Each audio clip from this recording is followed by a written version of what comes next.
scholar, the US franchise consultant, and David Katona, the US attorney. Our first speaker is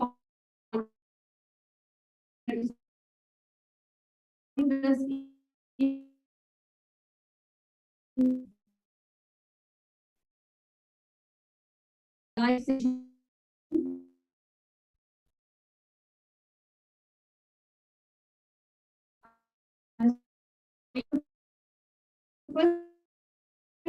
Joining us in live session, Mr. David Katona, specialist in the Immigration Department and highly experienced in all Association and NYC Bar Association.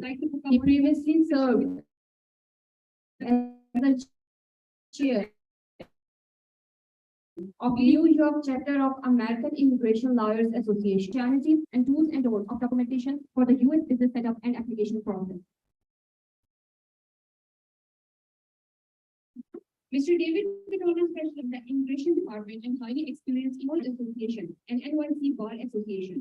He previously served as the chair of New York chapter of American Immigration Lawyers Association, strategy and tools and role of documentation for the U.S. business setup and application process. Mr. David Katona, specialist in the Immigration Department and highly experienced in all Association and NYC Bar Association. He previously served as the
why he or she has the skills necessary to run that type of business.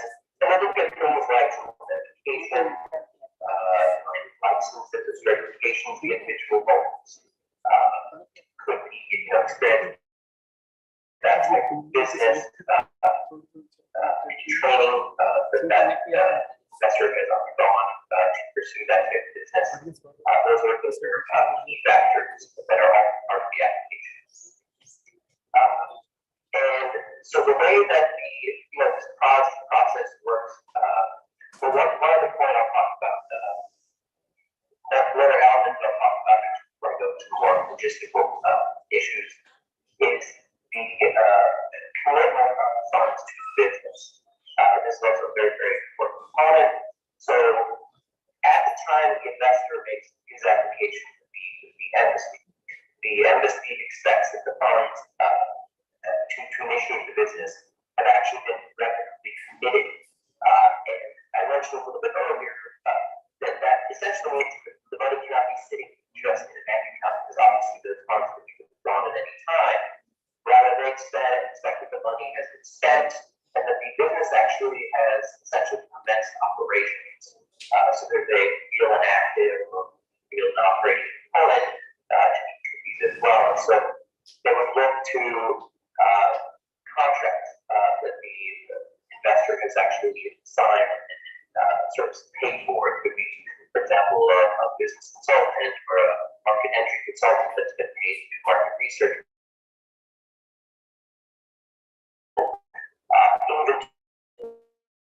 That the investor had purchased. It could be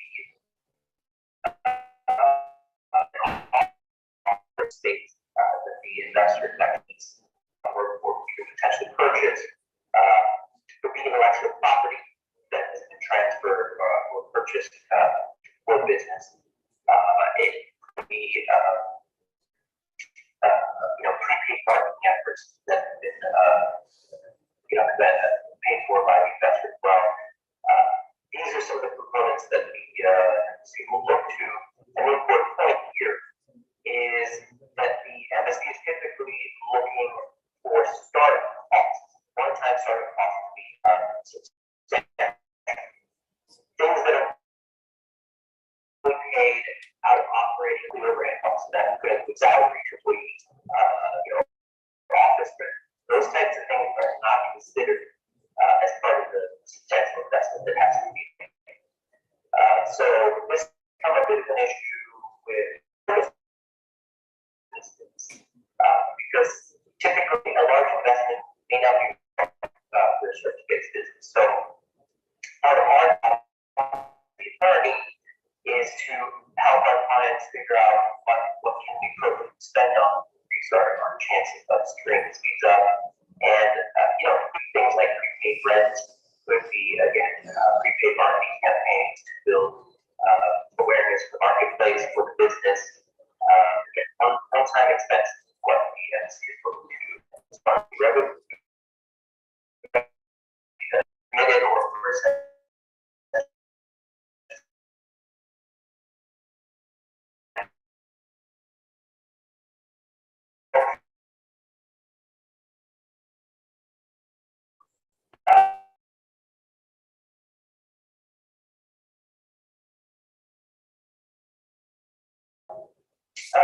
Companies documents that are with these applications.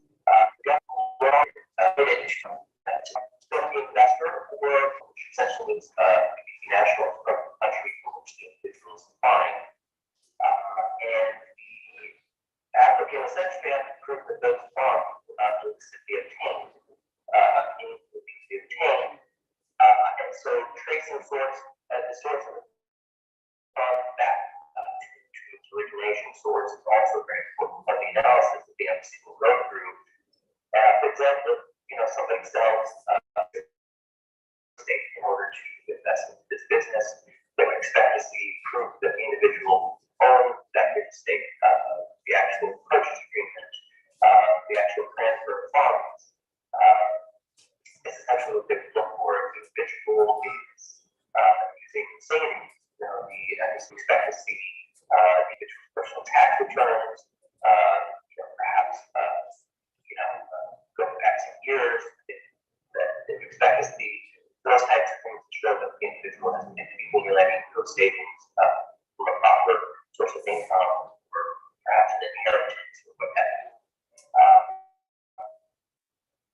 one potential source that is fairly common is also a gift.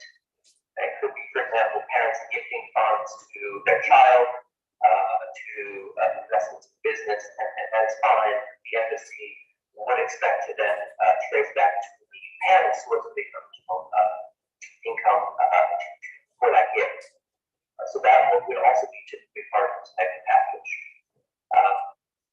Now, logistically, the way that this type of works is that the individual puts together an application package that covers all of these, and essentially sends it off to the embassy for a pre-review. And the embassy, has typically dedicated staff that have training with the visa, and they pre-review the application, and essentially then call the applicant in for an interview, and interview them on the various components of the application, and the attorney would typically then prepare the investor for that interview to be able to speak to business plan, what's be successful in this business, and various other applications as well. And assuming that the embassy, is happy and feels that the investors are on compliance, the visa would then be issued into the individual's passport, and once the individual gets their passport back, they're free to come to the U.S. and commence the operation of the company. The visa, in terms of the period of validity, is typically granted either for a 2 or 5 year period. And whether the embassy grants it for one or the other depends really on the discretion of the embassy. Typically, if the embassy believes that the investor's business will be successful, we'll have no problems, creating jobs and, business, for a 5 year period.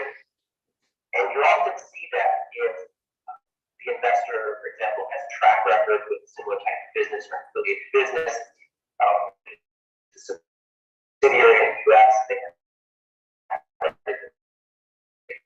embassy would typically give 5 years. And the embassy, however, feels that they would want to check the business out in a shorter period than they typically give 2 years. And essentially, the individual would have to reapply for the visa for the profits of the business versus that's a good application. So that's typically visa. And before I move on to I just want to mention dependent family members as obviously very important point for many investors. Dependent family members will always get a visa, and by dependent family members, spouses, there has to be a legally binding marriage. Domestic partners, for example, unmarried partners do not get any visa. The investor's spouse that get under contract again would get visa, and children who are under the age of 21 and unmarried.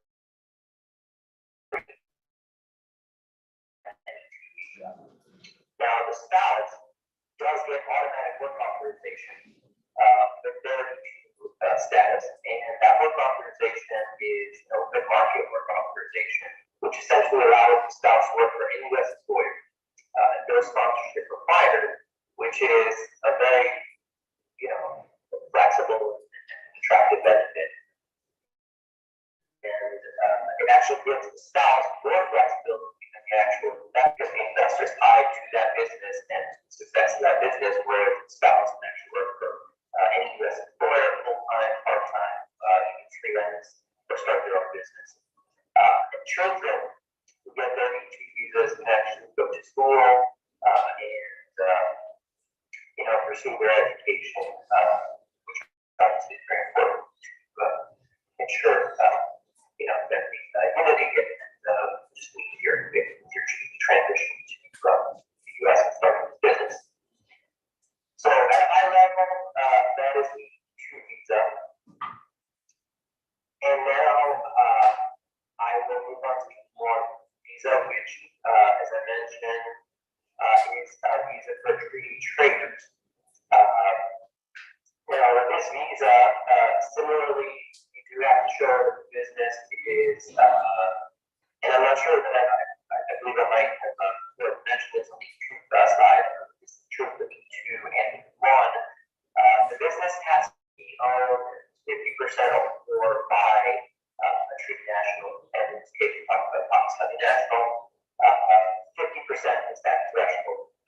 So it is possible, for example, to get to a joint venture partnership, let's say with the best partner, partner that might have different nationality, but there has to be at least 50% Pakistan. And that, so an individual has some sort of permanent status in the US, but also has Pakistani nationality, which is not qualified. So there has to be at least 50% Pakistani nationality. With, you know, there's an individual or going to make up individuals who do not have a permanent residency or citizenship in the US. That's true for E1 and E2. And on the one side, the focus of the embassy's analysis is really going to be on the trade of the business. The regulations require that the trade be between the United States and Pakistan substantial. And how they define that is that the national trade for the U.S. entity has to be at least 50% between the U.S. and Pakistan. For companies that have multiple locations, let's say Pakistani headquarters office, you know, but will also be open to U.S. Company or branch, the source of focus will really be on the U.S. entity. So if the Pakistani entity, for example, is involved in global trade, that wouldn't necessarily be destructive of the ability to secure one visa for, let's say, U.S. subsidiary or office, if that office is exporting primarily from Pakistan.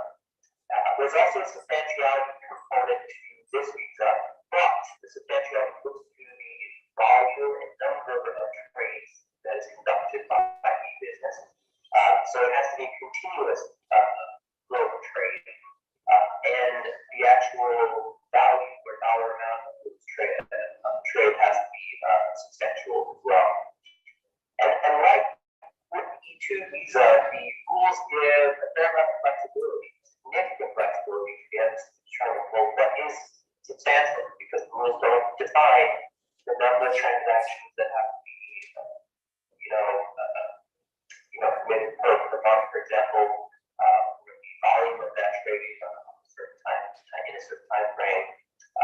The rules give the government the ability to determine that for themselves, and of course, the nature of the business will drive their decision most of the time. So certain businesses are just high volume trade businesses, and they transact in lower trade amounts, have higher transaction numbers.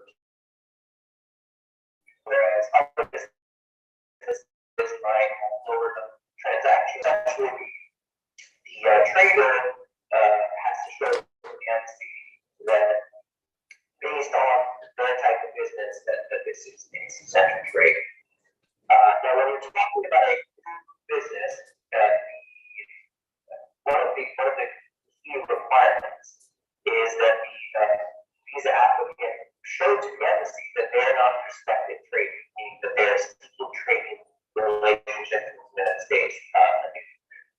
Rather, they have to show that they already have existing trading relationships with U.S. customers, or that they have commitments for those types of trading relationships. So, for example, it could be, a signed contract, with a U.S. customer to actually affect some sort of trade.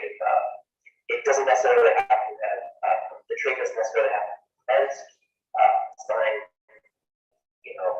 the committing contract, efficient, but that is required. Now, so I'll quickly summarize it, and sum up sort of the rest of the topics that I was going to cover.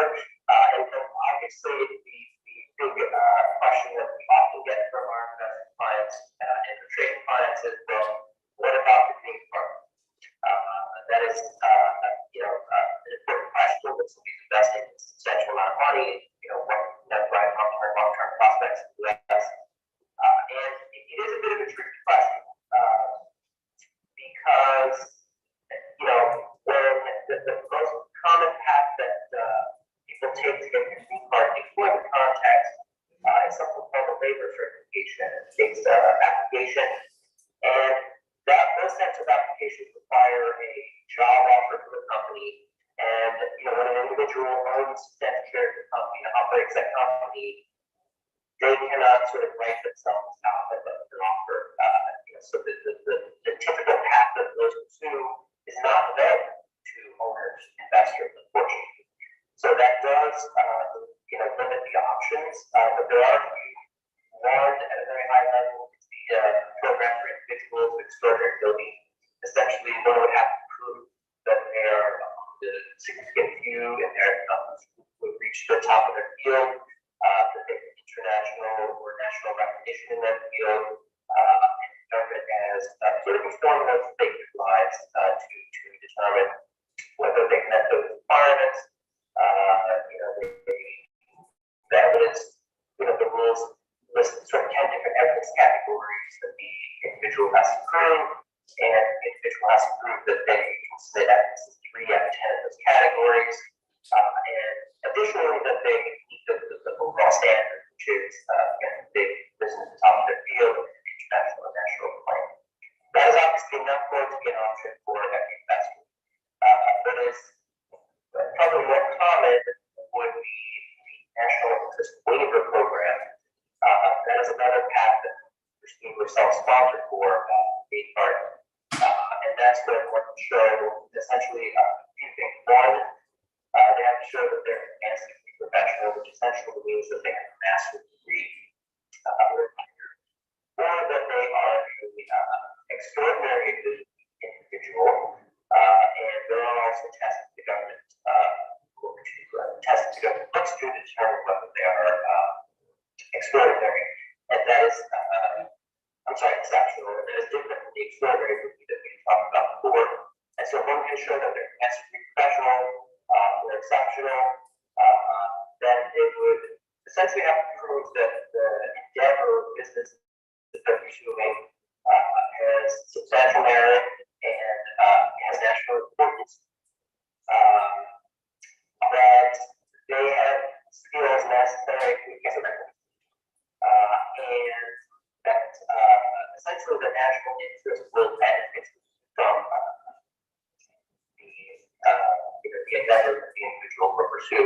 So it is a quite practical standard, and the investor or the applicant has a good amount of flexibility to essentially sell, how they're going to benefit national interest. The government recently did sort of revise their rules and clarify that people who are in the STEM field, sciences, technology, engineering, mathematics, and there are additional considerations the government will give to individuals in those fields, because there is a national interest in kind of developing our labor force in that direction. And so individuals who are in that field, who could get investment marketing or another way of proving that they're really benefiting, it doesn't necessarily have a national impact, but impact interest and national importance. It could just kind of be having a significant, strong economic impact, regionally. For example, creating a significant number of jobs. That might be sufficient to qualify as a national interest waiver program. The green card program that was very briefly touched on, that I'm short on time here, is the multinational manager green card program. This is a pretty heavily used program. It does, however, require that the investor, green card applicant, have at least, first of all, have an affiliated entity, their parent subsidiary affiliated entity in their country, and that they operate that company or work for that company in managerial capacity for at least 1 year prior to being transferred to the U.S. And that they be in managerial or ownership capacity in the U.S. since we have been operational for at least 1 year as well. At a very high level, it seems quite simple. However, there are some nuances and complexities to this program, specifically in the way that they find who a manager is. So mere ownership of the business and operation of the business is not going to be gender sufficient. The government typically wants to see the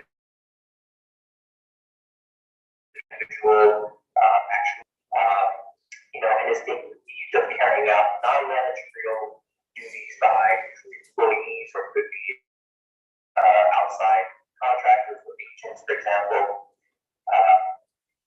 Or it could be someone who is just a little bit more personnel manager, and that is someone who is primarily involved in supervising personnel. The government requires highly relative subordinates and these sort of outside contractors with the individual managers, and so this is really where things get a little bit complicated because again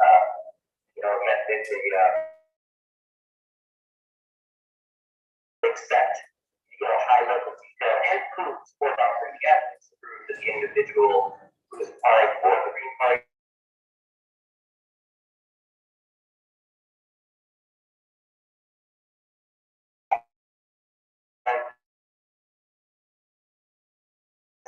wearing harmful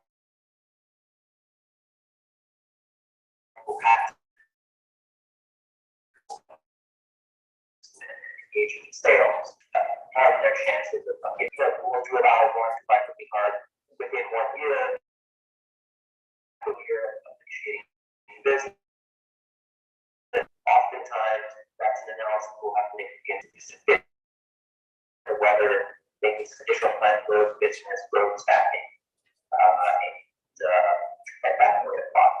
But the E2, E1 really give a lot of flexibility to do that, to engage in that growth, because again, you can pursue this visa, you can get this visa for a 5-year period, and you can keep extending that visa.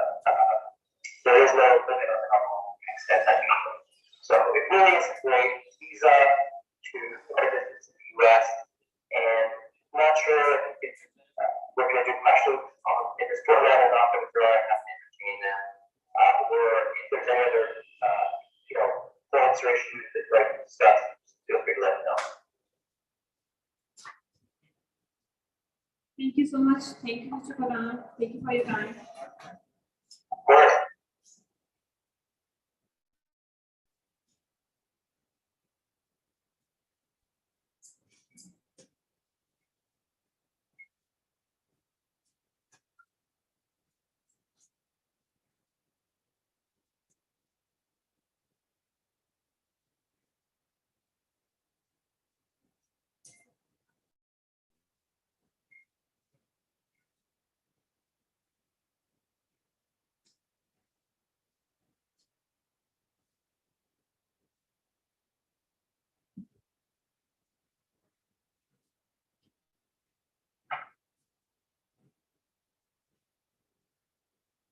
If you have more questions, don't worry. Our CEO will explain and address all the details with you. Tea has been served at the back. Kindly help yourself.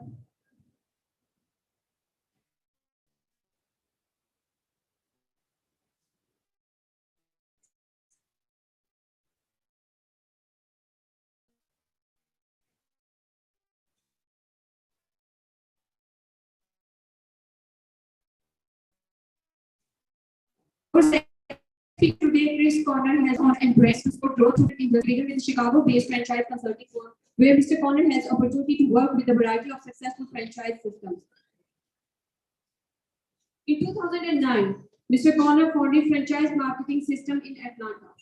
Franchise Marketing System was developed in order to provide a full-service franchise development solution to our new and existing drivers.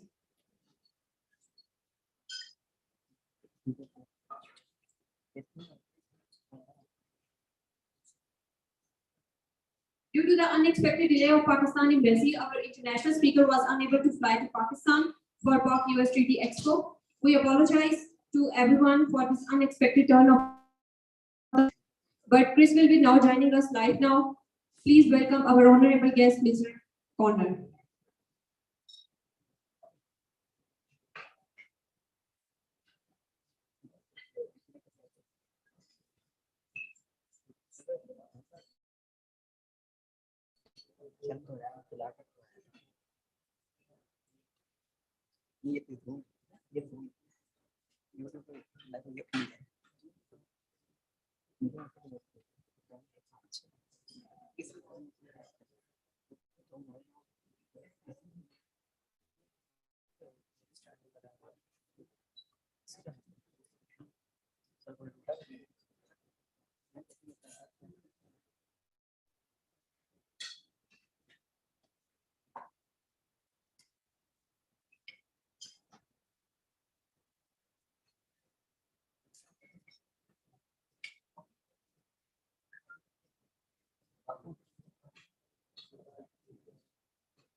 Overview on how franchising works, and also a little bit on the state of the franchise industry here in the U.S.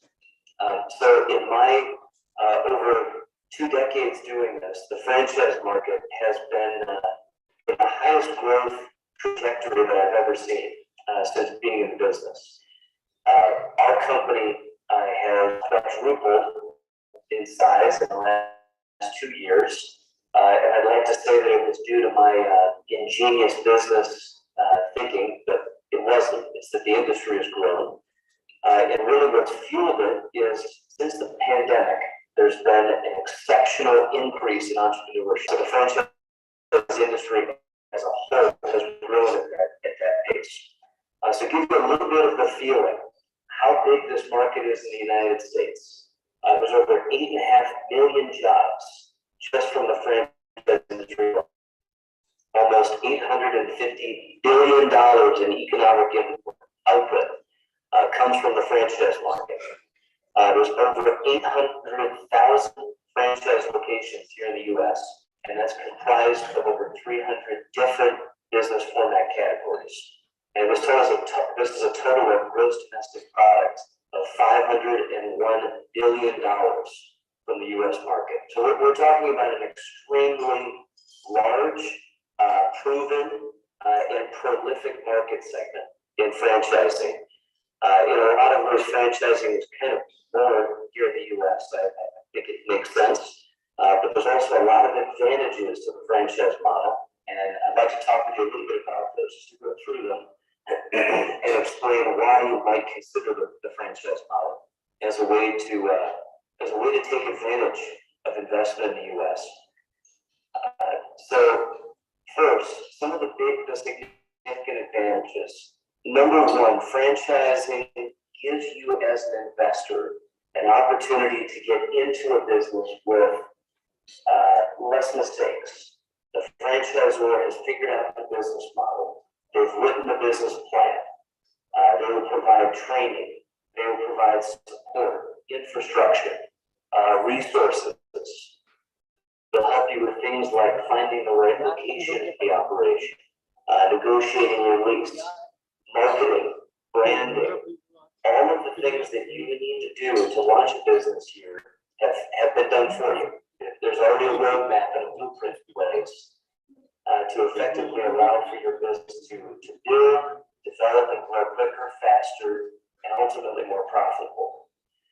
Franchising is a version of a partnership. Partnerships can be complicated in many cases because both parties are operating on equal. You're clouding things like who has control of finances. In a franchise model, it's a very clean version of a partnership. Essentially, you're working together with the franchisor. You're leveraging their brand, you're leveraging their business model, their operating systems, all of their know-how and resources, and you own 100% of your business and your location and have complete control over your finances. If it's done correctly, it's a beautiful combination of both parties. The franchisor bringing the proven business model and systems, and franchisee bringing that operator, entrepreneur ownership. So the way the franchise model works typically is there's an initial fee. The franchise fee is typically between $15,000 and $50,000 to buy the rights to a location. You then would make the investment in the business itself. So if it's a restaurant model, the average investment here in the U.S. might be $300,000 to $500,000 to open up a restaurant. Lower investment restaurant models like a Subway or sandwich operation might be $150,000 to $200,000. Where higher end, maybe larger footprint, larger scale restaurants could be as much as $1 million. In franchising, there's been a significant increase in franchise systems. And these would be things such as car detailing, home cleaning, roof replacement, fencing franchises. These are businesses that don't have a whole lot of overhead. They do not require a lot of upfront capital. Many times they have extremely high margins because there's really no cost of goods. And those businesses might be as low as $50,000 to $100,000 investment. Once you open the location, you pay a royalty percentage back to the franchise core. And that would be anywhere from 4 to 12% of your gross sales. And that's usually paid weekly in retail models and monthly in service models. In addition to the royalty percentage, there's usually a marketing fund contribution, and that would be somewhere around 1 or 2% of your gross sales. And that percentage goes to the franchisor, and the franchisor then should use that to help promote the business, advertise the brand, and ultimately help all of the locations perform better. And if you think about some of the most prolific franchise systems, that's really what differentiates those locations from independent mom and pop single location businesses. It's that we see them on TV, we hear them on the radio, we know the brand, and the high tide raises all ships. Everyone in that system benefits from it. Some franchise systems will require you to purchase products from them and supplies, and that's okay. It needs to be disclosed to you up front before you make the investment. And you need to make sure that the financial model still validates, even with your purchasing requirements through them. In a franchise investment, you are required to execute what's called a franchise disclosure document. In the US, this is required for any franchise purchase. What this does is it essentially gives you all of the rules and requirements and fees and everything that goes into the franchise investment must be presented to you up front. So you have a clear understanding of what you're getting into, what the dollars look like, what the franchisor intends to do for you in this franchise relationship. If there's been any closings or failures or lawsuits or anything good or bad needs to be in this document. You can see it up front before you make that commitment. In the franchise disclosure document, there's also contact information for existing franchisees and franchisees that have closed. My advice when making any of these sort of decisions, when you're looking at franchises, take the time to do the due diligence. Work with someone to help you review these documents and help you understand whether the franchise is a good purchase for you and whether the franchisor is a good fit for you. There's easy ways to access many of these documents. It depends on the state that you choose to look into for investment. Now in the US, since the pandemic, there's been a bit of a divergence between the states that are business friendly and the states that are not so business friendly. States like New York, California, Illinois, Washington are traditionally not business friendly states here. And during COVID, they became even less business friendly. So those states have not seen the same level of growth. They haven't seen the same level of opportunity. It's not to say that there isn't potential in those markets, but my advice is if you're looking at a clean slate and opportunity to open up businesses in the US anywhere, I would look at the southeastern US. I would look at states like Arizona, Texas, Florida. These are markets that have grown by absolute quantum leaps since COVID. These markets have all had investment come in from around the world. People investing in businesses, not only people moving in the US to those markets, but globally finding ways to invest in these areas. There's so much potential for really every category, whether it's cleaning or service or retail or food service in markets like Florida, Texas, Georgia, Arizona, and Virginia.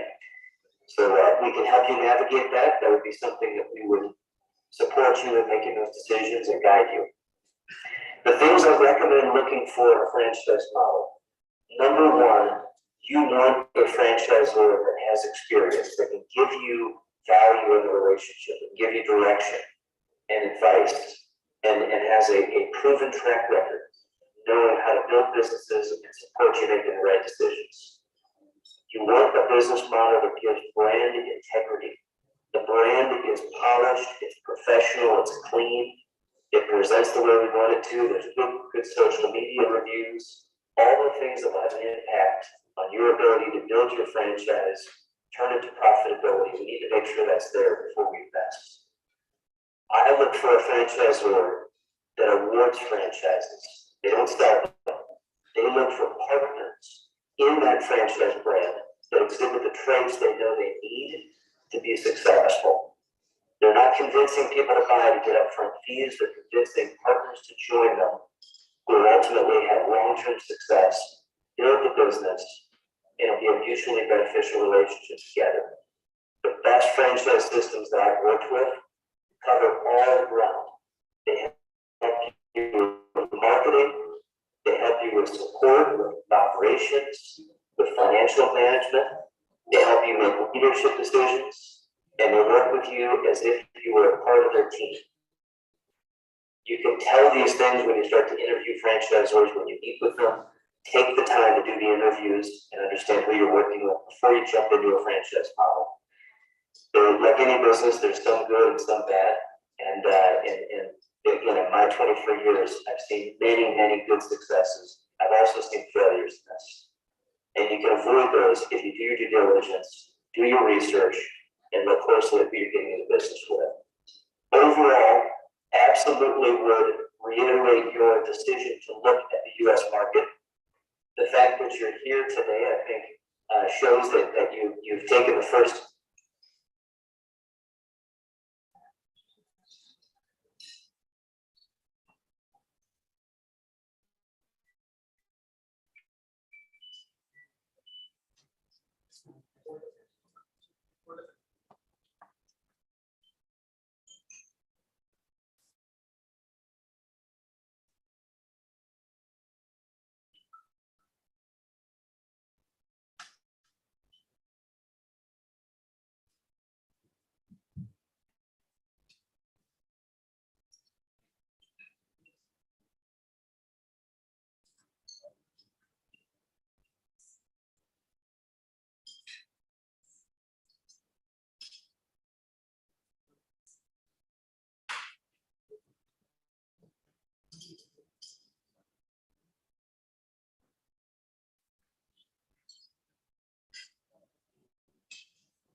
Good. Again, I'm so sorry I couldn't join you today. I had traveled, looked at every intention to be today. I was very excited to see Pakistan and meet you in person. My apologies. Next visit, I'll be here in person. Raheel is a good friend, someone I've known for years and years. An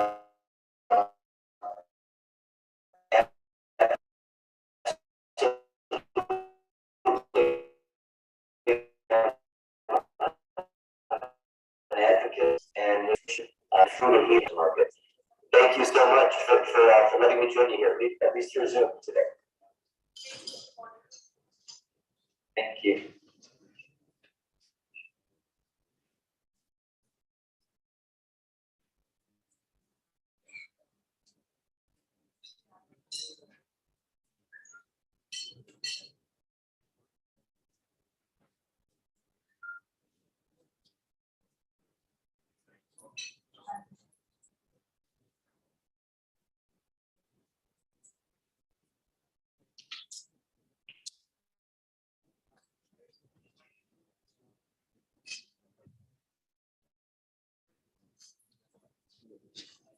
Now I will invite Usama Amir on stage, our project manager, to elaborate on our new in-house project that enables a franchise specially designed for investors.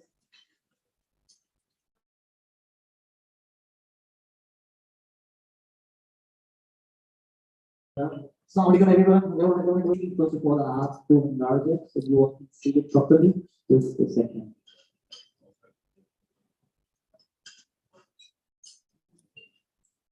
Yeah. Is it visible at the end? Can everybody see it?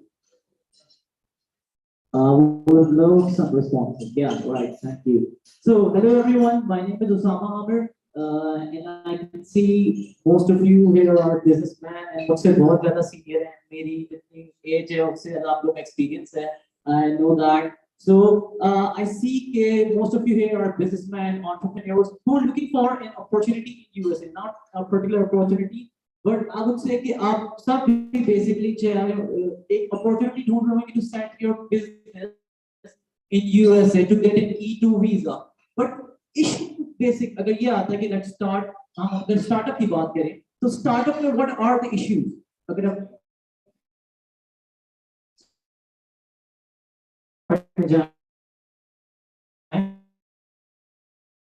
first of all देखिए so हमें पता है कि अगर cell लगा देंगे by one get one free तो rush बढ़ जाना है बिजनेस हमारा रन करना है but let's talk about the psyche of a market that you don't know अगर आप न्यू मार्केट में टैप इन करना चाह रहे हैं so you have to do years of research एक more convenient option होता है that is we call franchise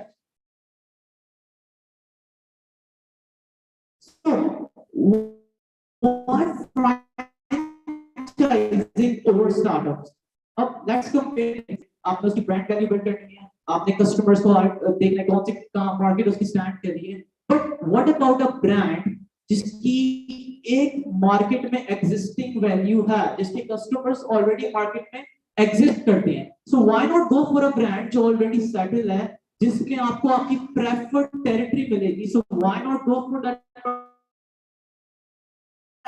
so that is where we come for all of the investors who are trying to get to USA or एक opportunity ढूंढ रहे हैं so today we are formally launching an E2 investor opportunity, franchise investor opportunity that is called the cleanables.com. So what is Cleanables? I would explain you very clearly. Cleanables, I would say it is on-demand technology and service company. It is a service company that is basically on a digital platform marketplace in cleaning industry. So Cleanables है क्या मैं आपको बताता हूँ very clearly. I would say कि preferred Urdu में ज़्यादा आपको ज़्यादा समझ आएगा. So Cleanables में हम basically दो sectors पे हमने इसको launch किया है. एक sector इसका है that is residential commercial cleaning. Residential cleaning में you can say कि in-house cleaning, apartment cleaning आ जाता है. And then we have commercial cleaning. Now commercial cleaning, this is a pretty vast field. Commercial में आपके पास banks, corporate sectors, आपके पास different fitness centers, ये सारे इस industry में आ जाते हैं. And then we have auto detailing. Now what is auto detailing? Auto detailing में we have exterior cleaning for cars, we have interior cleaning, and we also have steam car wash.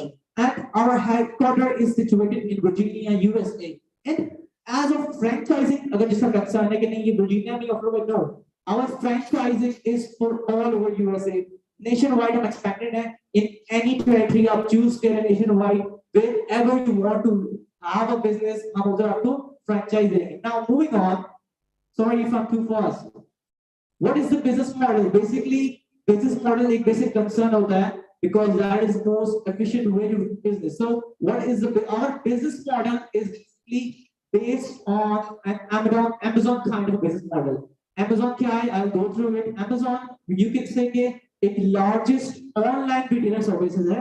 So हम क्या कर रहे हैं? इस cleaning service को हम Amazon पे not basically ला रहे हैं, basically इसको digitalize कर रहे हैं. Why digitalize it? Because एक बहुत ही convenient option है for the public. Now इसकी public acceptance बहुत ज़्यादा market में. अब why digitalization? इसमें क्या है your services are promoted online we have a fully backed team who are going to promote your services online आपके order we are going to take your orders online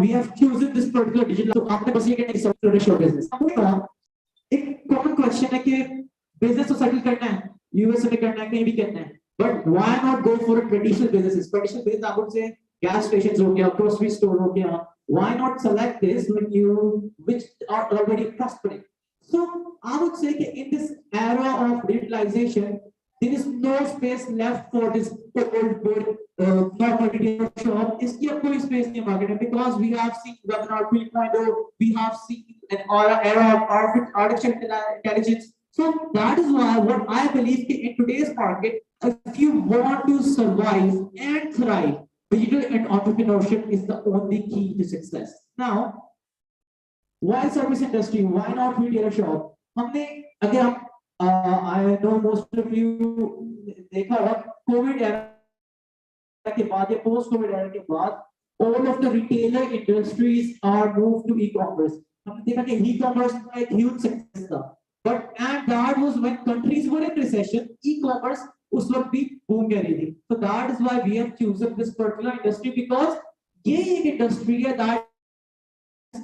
that we can say it is a recession resistant industry. Now, why cleaning industry? सफाई करने का शौक सबको होता है लेकिन अपने घर के नहीं बाहर के लोग करने के पैसे के लिए तो फिर कर देते हैं. That is why हम cleaning industry मैं कहूँगा कि कोविड एरा के बाद it is more of an essential lifestyle. अभी luxury lifestyle because sentiments of people have changed towards sanitization, disinfection. They have changed. So cleaning तो हम it is called a luxury lifestyle. No, it is more of an essential for people. Now, service industry we have seen it has been revolutionized for past 2-3 years. So that is why we have chosen this particular industry. Now, why the cleanables.com? In particularly अगर cleaning industry है इसमें आपके पास और भी options हैं. So why particularly the cleanables.com? इसको मैं basic explain करता हूँ. Let's suppose आप एक existing invest करते हैं. एक existing brand that has been in the market for 5-6 years. अब वो आपको territory कौन सी offer करेंगे? Major states में लेने हैं आपको कौन सी offer करेंगे? They are definitely gonna offer you that territories. But that territories I mean कि में demand बहुत low है क्योंकि those territories that are good for business वो already existing उनके partners दे चुके हैं. So अगर आप किसी existing brand का offer लेंगे, so that is why where we come in, our cleanables.com is already a new brand. So we have nationwide territories available. आपकी जो preference है, जिस state में you want to have a territory, we can give you. So that is why the cleanables.com. And moreover, हमने एक convenience provide कर दिया customer को. Nowadays, इसकी public acceptance भी है. कैसे? Nowadays, एक young child से आप पूछ लें या एक retired person से पूछ लें, they are gonna definitely say that we love the online mode of transaction. So that is why हम इस service industry, particularly in that scheme, हम इसको digitalize कर रहे हैं. Because demand आजकल इसी के that we have provided the convenience to the customers. Now, अब बाकी franchises से why the cleanables.com? What we have that we have a qualified team of experts. जो क्या करेगी? It's not just कि अपना तो franchise they the, you are gonna run it. No. From product training, service training, even we are gonna take your orders online. We have a 24/7 call center available that is gonna take your online orders and ये नहीं कि orders दे दिया जो qualified थे, not qualified थे. No, we provide to you to your particular territory. So that is why we have a fully functional 24/7 call center. Now, one more thing, we have backend support services. आपकी SEO, आपका marketing totally will be handled by our team of experts. Now I'm going to add one more thing that we are also offering the client billing services as well. Now, what are the benefits in for you? The first major benefit of my franchising. What is the first major benefit? That it is a consistent cash flow service. कैसे?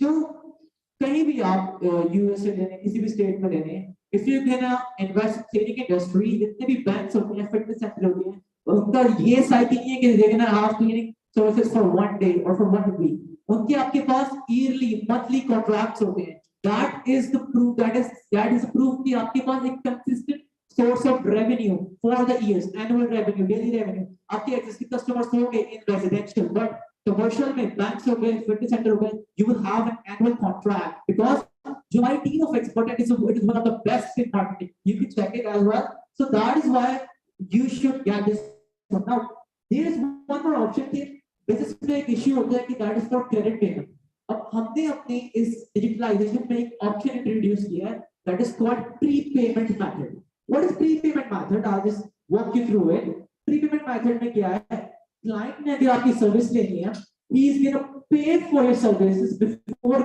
getting your services पैसे अगर तो there is no credit कर दिया from this Now इसके एक और why this cleaning industry is like बहुत ही major advantage है कि there are no overhead costs, मतलब inventory management तो है ही नहीं, आपका equipment जो है वो capital से आ जाएगा, and the cost that you have to pay is for your laborers, they're going to work that who are going to work for you. That's it. So that is why. Now there is one more option in our business model. That is, if you have a settled business in Pakistan, आप उस operation को close नहीं करना चाहते, you want to run a business, और आप एक और tension हम कह सकते हैं कि सर पे ले सकते हैं कौन जाके services manage करेगा, कौन जाके देखेगा business को, कौन run करेगा, and you want to have a peaceful life, उसके लिए हम एक hands on business model लाए, where आपका business, आपकी services हम run करेंगे, तो of course they're going to be something to that. So the most important questions, what are the financials? जो कि अगर किसी investor का bigger question होगा कि अगर like yeah we want to buy the funds, we want to work, we want to grow with you, what are the financials basically? So the major question. So as I told you, we have divided our venture into four residential and commercial. This particular $100,000, just pay 40,000 is a franchise fee, just included in this $100,000. And second sector that we have is car retailing, up $1,000. Now, why that there is huge difference between both of them? Because car retailing services may you have the equipments are expensive. We have to buy generators, commercial van, pressure pipes. So that difference is just for the equipment. The equipment, as are expensive. For simple, we have to buy the basic equipment. So, but of course, the returns will be high for the price. Now, there is one more announcement that if you want to grow with us, if you are looking for this opportunity, then why not now? So that is why अगर आप आज हमारे register करते हैं या 3 दिन तक register करते हैं, we are offering a 10% discount on the franchise fee, which is $40,000. So we are offering a 10% discount on that. So as far as investing is concerned, अगर आपने एक checklist बनाई है कि you have to go to USA, E2 visa भी चाहिए,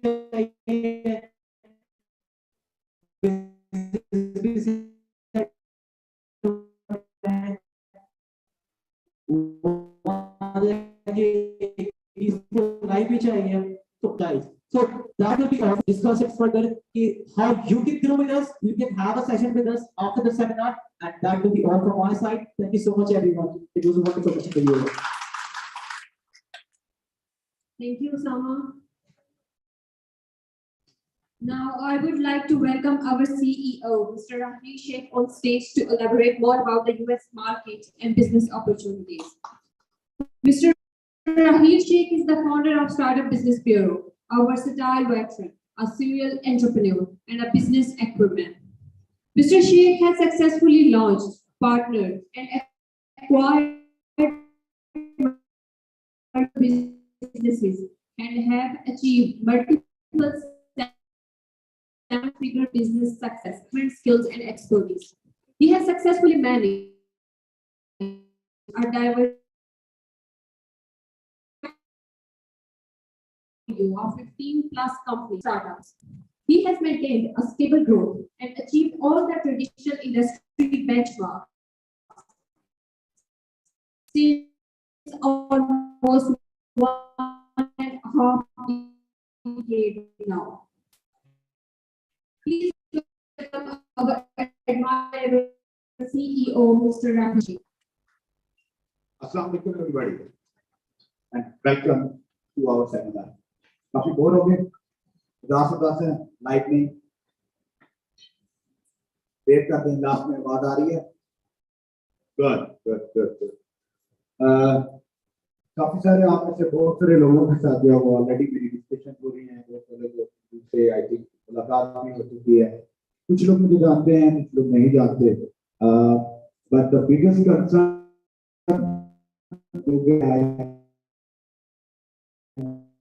इससे भी बात हुई है कि यही रहता है कि आप लोग एक्सपेंशन करते हैं, तो आप उनको आपके जो कंसर्न हैं जो रिजर्वेशन हैं उनको एड्रेस करने के लिए हम यहाँ पे आज आए हैं ताकि आप एक अच्छा डिसीजन जो है वो अपने फ्यूचर से रिलेटेड ले सकें। डिसीजन बड़ा जरूरी होता है कि आपके अपने फ्यूचर को अपने अपने फ्यूचर गोल्स को प्लान करने के लिए, और आपका फ्यूचर क्या होगा इसका डिसीजन आप आज लेंगे। जो भी आप आज डिसाइड करेंगे दैट विल डिटरमिन कि आपका कल कैसा हो। अब फ्यूचर की या डिसीजन की अगर बात की जाए तो डिसीजन बेसिकली दो मेजर फैक्टर्स पे बेस करता है। या तो आपके एक्सपेरिमेंट्स होते हैं, एक्सपीरियंसेस होते हैं जिनके बेस के ऊपर आप डिसीजन लेते हैं, या आपके पास इंफॉर्मेशन होती है। इंफॉर्मेशन के लिए जो सोर्स ऑफ इंफॉर्मेशन है वो ऑथेंटिकेटेड होना, एक्सपर्ट ओपिनियन होना बहुत जरूरी है। अब हम अगर इंटरनेशनल रूल्स की बात करते हैं तो to call yourself an expert, it requires consistent and continuous 10,000 plus hours of working or a field में consistently spend करते हैं. That's what makes you an expert. And that here I come into the picture के last 12 साल से business consulting continents में service कर रहा हूँ, and that makes me a good credential, that gives me a good credential which qualifies me to call an expert.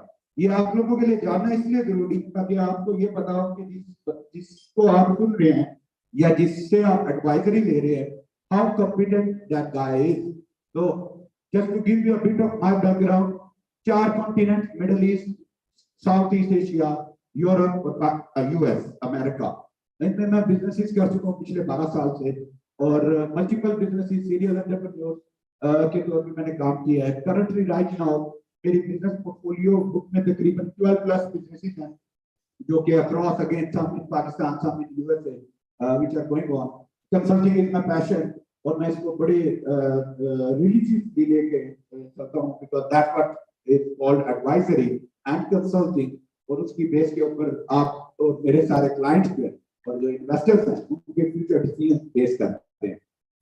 2500 से ज्यादा जो है वो एंटरप्रेन्योर्स आज तक सर्व कर चुका हूँ। 4000 से ज्यादा बिजनेसेस उनको मैं कंसल्ट कर चुका हूँ, और आपको 200 से ऊपर और यूएस बिजनेसेस से रिलेटेड जो कॉर्पोरेशन हैं उनको एस्टैब्लिश कर चुका हूँ। इसके अलावा मल्टीपल 7 फिगर बिजनेसेस जो स्टार्टअप के तो small and humble intro about me ताकि आपको आइडिया हो जाए कि what you should expect from this seminar today. Industrial coverage की बात करते हैं जी। इंडस्ट्रियल कवरेज में आई वुड से मार्केट का कोई असर नहीं किया। Be the e-commerce or digital entrepreneurship, local businesses, retail businesses, real estate,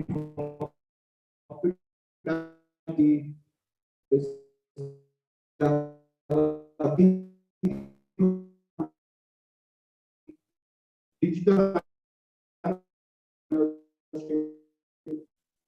service industry, education and healthcare. सरकारी प्रोफेशनल तो आप इन तमाम इंडस्ट्रीज के इसको कर सकते हैं। Accreditation, membership and accreditation, just to give you again another authenticity about me, a company, कि हम लोग इसको currently right now there are more than 3 states in USA, हम